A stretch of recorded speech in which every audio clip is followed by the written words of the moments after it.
Hello everyone, welcome to ERB success junction. आज की video में हम डिस्कस करेंगे यूनियन बजट 2025-26 की हाइलाइट्स। तो चलिए स्टार्ट करते हैं आज की वीडियो। सबसे पहले हम समझ लेते हैं कि यूनियन बजट क्या होता है और ये इंडिया में पहली बार कब पेश किया गया था। In November of 1947, the first union budget of our country was presented in the parliament by R.K. Shanmukham Chetty. The union budget is declared a day after the declaration of the Economic Survey of India. In the union budget, present government estimates by the receivables and payables for the upcoming financial year. The union budget is the number of funds needed for the operation of the country. It reveals the annual budget for the country. Union budget is prepared by Ministry of Finance. नवंबर 1947 में हमारे देश का पहला केंद्रीय budget R.K. Shanmukham Chetty द्वारा संसद में पेश किया गया था। भारत के आर्थिक सर्वेक्षण की घोषणा के एक दिन बाद केंद्रीय बजट घोषित किया जाता है। केंद्रीय बजट में वर्तमान सरकार आगामी वित्तीय वर्ष के लिए प्राय और देय राशि का अनुमान लगाती है। केंद्रीय बजट देश के संचालन के लिए आवश्यक धनराशि की राशि है। यह देश के वार्षिक बजट का खुलासा करता है। केंद्रीय बजट वित्त मंत्रालय द्वारा तैयार किया जाता है। अब हम यूनियन बजट 2025-26 की हाइलाइट्स देख लेते हैं। सबसे पहले हम बात करते हैं journey of development. Union budget 2025-26 में डेवलपमेंट के 4 इंजन बताए गए हैं। Agriculture, MSME, investment and exports. Development विकास के लिए फ्यूल है, रिफॉर्म्स गाइडिंग स्पिरिट है, इंक्लूसिविटी एंड डेस्टिनेशन है, विकसित भारत। नेक्स्ट पॉइंट है डेवलपमेंट मेजर्स फोकसिंग ऑन गरीब, यूथ, अन्नदाता एंड नारी। नेक्स्ट पॉइंट है supporting MSMEs and furthering make in India. Credit cards for micro enterprises. Next point है investing in people, economy and innovation. इसके लिए कुछ स्कीम्स एंड मिशन लॉन्च किए गए हैं। PM research fellowship, research development and innovation, Gyan Bharatam mission.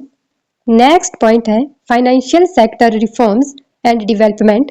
विकास के लिए financial sector में कुछ रिफॉर्म एंड डेवलपमेंट किए गए हैं। ग्रामीण credit score framework to serve the credit needs of SHG self-help groups members and people in rural areas. Revamped central KYC registry to be rolled out in 2025. Rationalization of requirements and procedure for speedy approval of company mergers.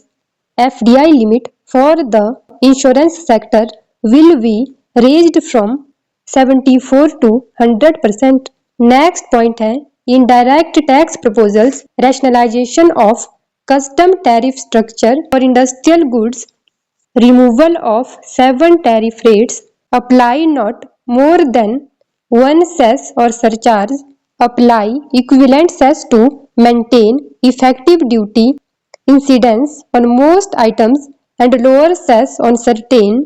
Next point है direct tax proposal, personal income tax reforms with special focus on the middle class. 0 से लेकर 4 लाख की income पर किसी तरह का कोई tax नहीं लगेगा। 4 से लेकर 8 लाख तक इनकम पर 5% टैक्स लगेगा। 8 से लेकर 12 लाख इनकम तक 10% टैक्स लगेगा। 12 से लेकर 16 लाख इनकम तक 15% टैक्स लगेगा। 16 से लेकर 20 लाख इनकम तक 20% टैक्स लगेगा। 20 से लेकर 24 लाख इनकम तक 25% टैक्स लगेगा। 24 लाख से ऊपर की इनकम पर 30% टैक्स लगेगा। नेक्स्ट पॉइंट है रूपी कम्स फ्रॉम। रुपया कहाँ से आता है? सबसे ज्यादा रूपी बोरोइंग एंड अदर लाइबिलिटीज से आता है 24%। उसके बाद इनकम टैक्स से आता है 22%। उसके बाद GST से आता है 18%। उसके बाद कॉरपोरेशन टैक्स से आता है 17%। उसके बाद नॉन टैक्स रिसीट से आता है 9%। उसके बाद यूनियन एक्साइज ड्यूटी से आता है 5%। उसके बाद कस्टम से आता है 4%। उसके बाद नॉन डेट कैपिटल रिसीट से आता है 1%। नेक्स्ट पॉइंट है रूपी गोज टू। रुपया कहाँ जाता है? सबसे ज्यादा rupee state share of taxes and duties में जाता है 22%। उसके बाद इंटरेस्ट पेमेंट में जाता है 20%।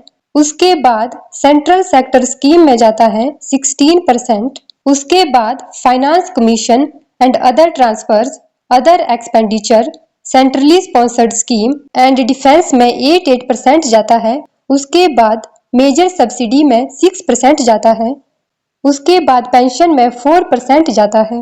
नेक्स्ट पॉइंट है रिसीट्स, प्राप्तियां, revenue receipts and capital receipts. 2023-24 में revenue receipts 27.3 lakh crore rupees थी।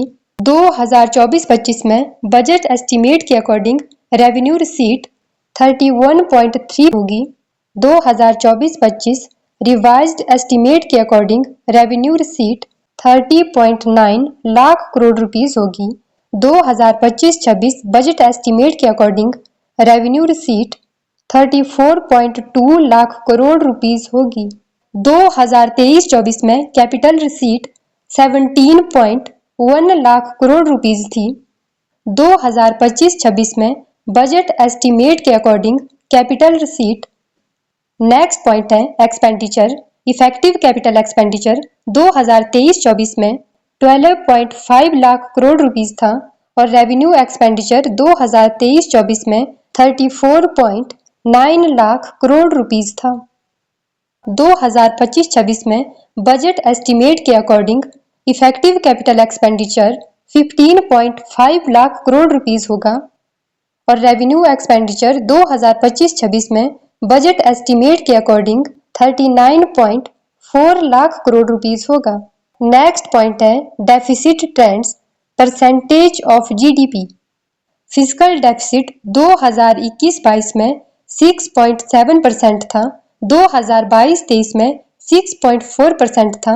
2023-24 में 5.6% था। 2024-25 में रिवाइज्ड एस्टीमेट के अकॉर्डिंग 4.8% था। 2025-26 में बजट एस्टीमेट के अकॉर्डिंग 4.4% होगा। रेवेन्यू डेफिसिट 2021-22 में 4.4 था। 2022-23 में 4% था। 2023-24 में 2.6 था। 2024-25 में रिवाइज्ड एस्टीमेट के अकॉर्डिंग 1.9 होगा। 2025-26 में बजट एस्टीमेट के अकॉर्डिंग 1.5 होगा। प्राइमरी डेफिसिट 2021-22 में 3.3 था। 2022-23 में 2.8 था। 2023-24 में 1.6 था। 2025-26 के रिवाइज्ड एस्टीमेट के अकॉर्डिंग 1.3 होगा और 2025-26 के बजट एस्टीमेट के अकॉर्डिंग 0.8 होगा। इफेक्टिव रेवेन्यू डेफिसिट 2021-22 में 3.3 था। 2022-23 में 3% था। 2023-24 में 2% था। 2024-25 रिवाइज्ड एस्टीमेट के अकॉर्डिंग 1% होगा और 2025-26 के बजट एस्टीमेट के अकॉर्डिंग 0.3 होगा। नेक्स्ट पॉइंट है एक्सपेंडिचर ऑफ मेजर आइटम। सबसे ज्यादा एक्सपेंडिचर डिफेंस में किया गया है। उसके बाद रूरल डेवलपमेंट में किया गया है। उसके बाद होम अफेयर्स में किया गया है। उसके बाद एग्रीकल्चर एंड अलाइड एक्टिविटीज में किया गया है। उसके बाद एजुकेशन, उसके बाद हेल्थ, उसके बाद अर्बन डेवलपमेंट, उसके बाद आईटी एंड टेलीकॉम, उसके बाद एनर्जी के बाद कॉमर्स एंड इंडस्ट्री, उसके बाद सोशल वेलफेयर एंड उसके बाद साइंटिफिक डिपार्टमेंट में किया गया है। नेक्स्ट पॉइंट है trend in capital expenditure in lakh crore. Capital expenditure 2020-21 में 4.1 लाख करोड़ रुपीस था। 2021-22 में 5.9 लाख करोड़ रुपीस था। 2022-23 में 7.4 लाख करोड़ रुपीस था। 2023-24 में 9.5 लाख करोड़ रुपीस था। 2024-25 रिवाइज्ड एस्टीमेट के अकॉर्डिंग 10.2 लाख करोड़ रुपीस होगा। 2025-26 बजट एस्टीमेट के अकॉर्डिंग 11.2 लाख करोड़ रुपीस होगा। Grants in aid for creation of capital assets 2021-22 में 2.4 लाख करोड़ रुपीस था। 2022-23 में 3.1 लाख करोड़ रुपीस था। 2023-24 में 3 लाख करोड़ रुपीस था। 2024-25 रिवाइज्ड एस्टीमेट के अकॉर्डिंग 3 लाख करोड़ रुपीस होगा। 2025-26 बजट एस्टीमेट के अकॉर्डिंग 4.3 लाख करोड़ रुपीस होगा। इफेक्टिव कैपिटल एक्सपेंडिचर 2021-22 में 8.4 लाख करोड़ रुपीस था। 2022-23 में 10.5 लाख करोड़ रुपीस था। 2023-24 में 12.5 लाख करोड़ रुपीस था। 2024-25 रिवाइज्ड एस्टीमेट के अकॉर्डिंग 13.2 लाख करोड़ रुपीस होगा। 2025-26 बजट एस्टीमेट के अकॉर्डिंग 15.5 लाख करोड़ रुपीस होगा। आई होप आपको ये वीडियो हेल्पफुल लगी है। अगर आपको ये वीडियो हेल्पफुल लगी है तो इसी तरह की और वीडियोस देखने के लिए चैनल को सब्सक्राइब कर दीजिए, वीडियो को लाइक एंड शेयर कर दीजिए। Thank you.